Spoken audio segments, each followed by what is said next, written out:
आज आपण पाहणार आहोत छत्तीसगड मधील बिलासपूर जवळच्या ताला या गावातील अतिशय रहस्यमय अशी मूर्ती शिल्प.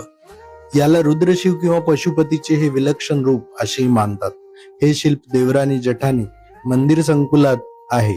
हे मंदिर संकुल साधारणतः इसवी सनाच्या 6व्या शतकातील मैसरातील शिल्पकलेवर गुप्त आणि वाकाटक कलाशैलीचा प्रभाव दिसून येतो. मित्रांनो, या मूर्तीची सर्वात खास गोष्ट म्हणजे या मूर्तीच्या शरीरातील प्रत्येक अवयवामध्ये निसर्गातील वेगवेगळे प्राणी आणि मानवी चेहरे साकारले गेलेले आहेत. सुरुवात करू या मूर्तीच्या मस्तकापासून. मस्तकावर 2 नागांनी बनलेला जटामुकुट आपल्याला दिसतो.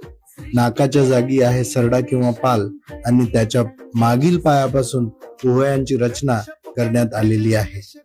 मूर्तीचे डोळे बेडकाच्या आकाराचे तर कान हे मोरांच्या रूपात साकारले गेलेले आहेत. मिशा 2 माशांनी तयार केलेले आहेत, तर खालचा ओठ आणि हनुवटी खेकड्यांच्या रूपात दाखवली गेलेली आहे. खांद्याकडे पाहिलं तर ते मगर सदृश्य प्राण्यांच्या रूपात आहेत, तर हातांच्या बोटावरील सर्पांचे रूप आपल्याला दिसते. कमरेभोवती नागाची मेखला आहे आणि डाव्या पायाभोवती नागाचा विळखा आहे.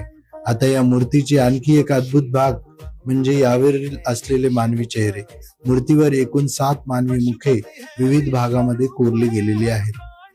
छातीवर 2 मुखे, उदरावर 1 मोठे मुख आणि दोन्ही मांड्यावर प्रत्येकी 2 मुखे आपल्याला दिसून येतात. मांड्यावरील काही मुखे हसतमुख आहेत आणि त्यांच्या हाताची मुद्रा अंजली मुद्रेसारखी आपल्याला दिसते. गुडघ्यांच्या जागी सिंहासारखे मुख आहेत, तर पायांची रचना हत्तींच्या पायासारखी केलेली आहे. आणखी एक अत्यंत वैशिष्ट्यपूर्ण भाग म्हणजे सृजनशील शक्तीचे प्रतीक असलेली कासवांच्या मस्तक आणि मानेच्या रूपातील रचना. म्हणजेच विचार करा, नाग, सरडा, बेडूक, मोर, मासे, खेकडा, मगर, सिंह, हत्ती, कासव आणि मानवी चेहरे हे एका मूर्तीमध्ये साकारले गेलेले आहेत.